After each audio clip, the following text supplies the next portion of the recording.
Hello all you YouTubers out there. Welcome back to the channel. As you can see, got the C10 back and it's an original bay and I got the bed off of it. So I wanted to kind of show you guys just a quick video of me pulling the bed off, which was kind of uneventful. But first I did want to show you some pictures of how the cab aligned to the bed when I got the cab mounted on it and before I pulled the bed off. And the alignment turned out really good with the shims that I chose and had made. And I think in the end, the panel alignment is going to be really nice. So in the meantime, getting back to sanding and doing the body work on the other body panels of the vehicle to get them painted. But here we go with pictures of the cab and bed alignment.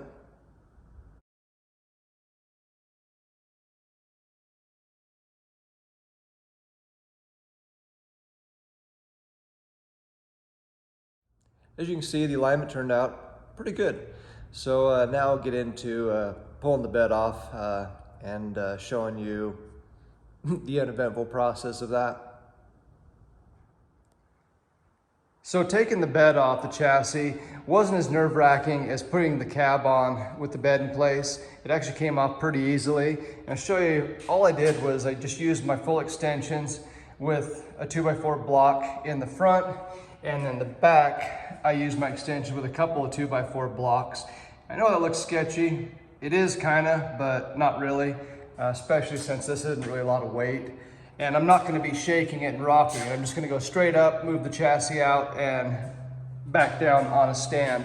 And why I did the extra blocks in the back was because I wanted to cant the bed forward.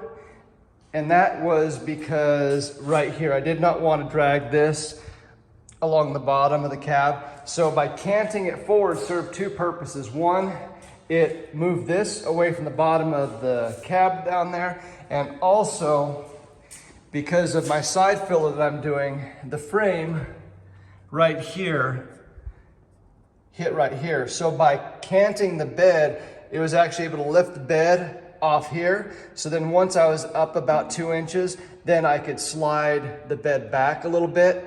And well, actually the bed's on the hoist. So actually I slid the chassis forward a little bit. And that is what gives me plenty of room here to just lift it off.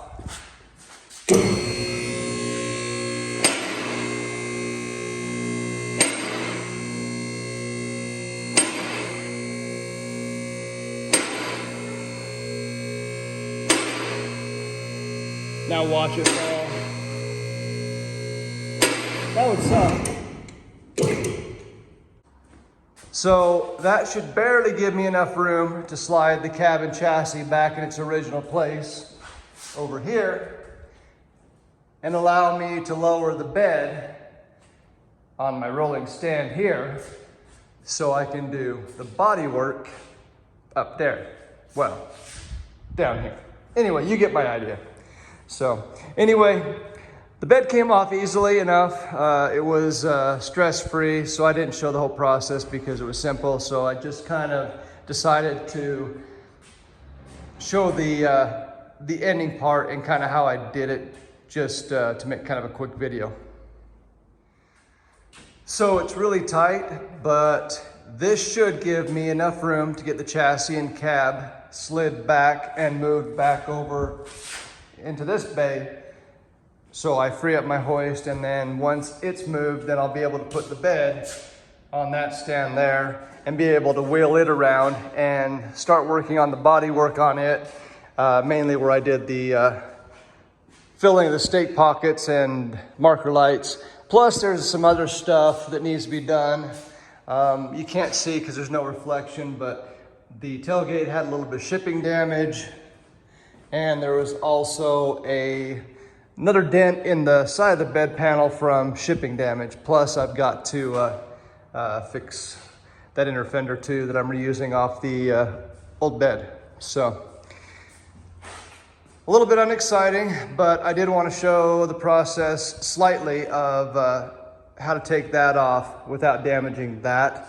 And for those of you that do not have a hoist, it is possible. I would recommend taking your time. You could do it with floor jacks and kind of lifting up the same way, and possibly putting jack stands under these points and lifting the bed up enough just so you can clear the chassis. It doesn't have to come up a whole lot, but it does have to come up about 18 inches or so from where it sits to clear the wheel wells from the tires. So it is possible to take a bed off with jack stands and a couple floor jacks.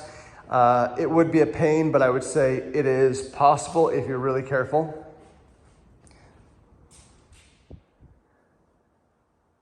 Show you guys this real quick. So there is plenty of room between the top of the cab and the hoist.